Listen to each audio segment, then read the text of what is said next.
almost over? Yeah, definitely. And this comes to it was 3 regular season games left in my career.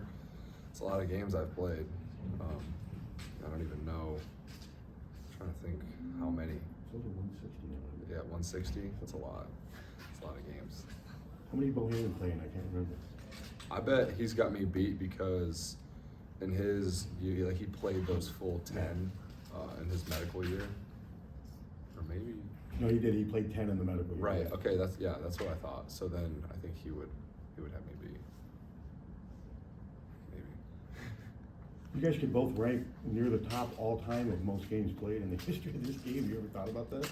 Yeah. I mean, there's gonna be some record books kind of rewritten because of this whole thing. Like the people who have gotten extra years and get to kind of pump the stats up a little bit, right? Like. It's going to be a little skewed. Those should be like a star next to like, okay, these guys played a lot of games, but here's, COVID kind of screwed it up. But I think people will know that. It's just going to be the norm going forward. It's not like it's, just us. There's going to be a handful of guys throughout the rest of the time that there's so many guys doing it too that are kind of under the radar that you don't even hear about.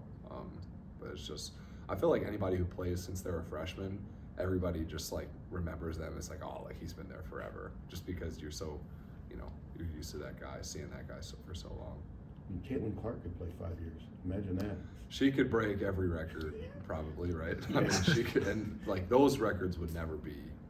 I don't think those could be touched if she plays the full 5 and scores and assists the way, like if she continues on the path, especially once they lose Monica. Like who knows what she'll do next year and then the year after that. How's the team right now? Yeah, I think we're fine. Obviously, didn't shoot the ball well the past couple of games. That doesn't take a rocket scientist to figure that out. But I think our morale's good. I think we're excited.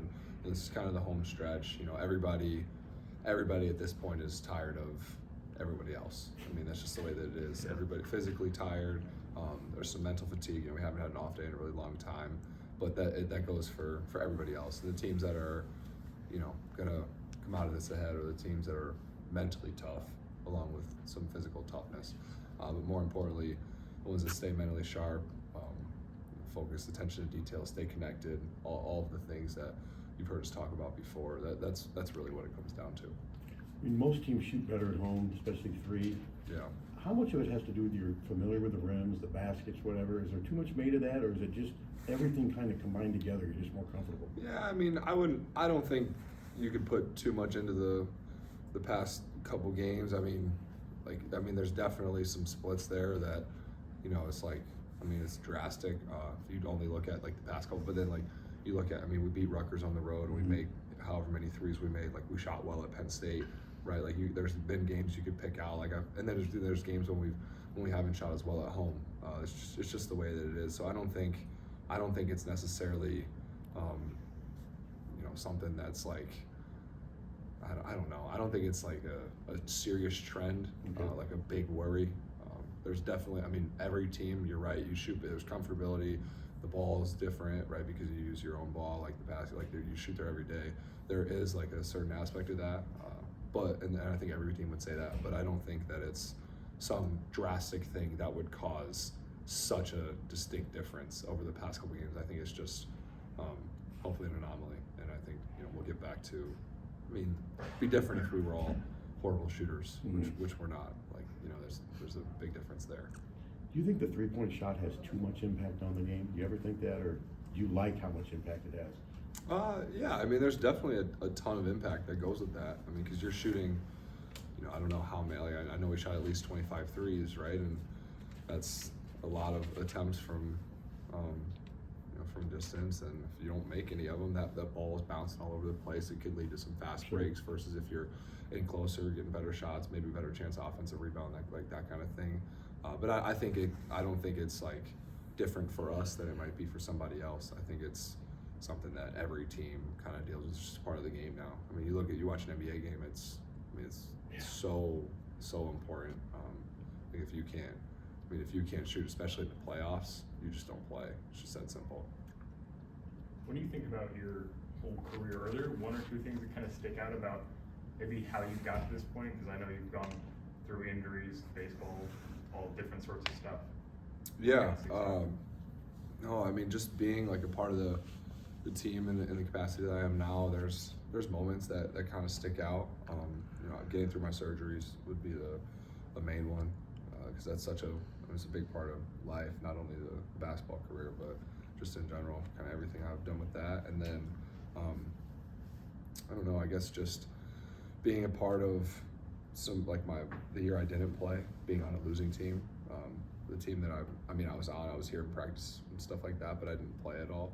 I got to see kind of like what that was like, and then coming back, you know, whenever I've played, we've always won. So I've been able to use experiences from every year to compare like to other times. Like I remember earlier in the year, after we had lost to Eastern and Nebraska, like things were not looking great, and like Peyton asked me, he was like, "Does this feel at all like the 14 and 19 year?" And I was like, "No, like not at all," and it didn't. But that's like something like, you know, a younger guy kind of ask me and be like, you know, what's going on here? Like, why are we like this? And I could kind of tell him like, no, this is completely different. We are not that kind of team. Like we're different and that kind of thing. So I can pick from all different moments like that. And through the surgeries and stuff, maybe what did you learn about yourself through that experience? How will that kind of help you, and you know, how will you remember that for yourself? Yeah, just how much I love basketball, how much I wanted to really get back out there and be a part of this team, this culture, be with my family and my friends. Just really how much it meant to me, and that, you know, I was willing to do whatever it took to get back out there and do whatever I could.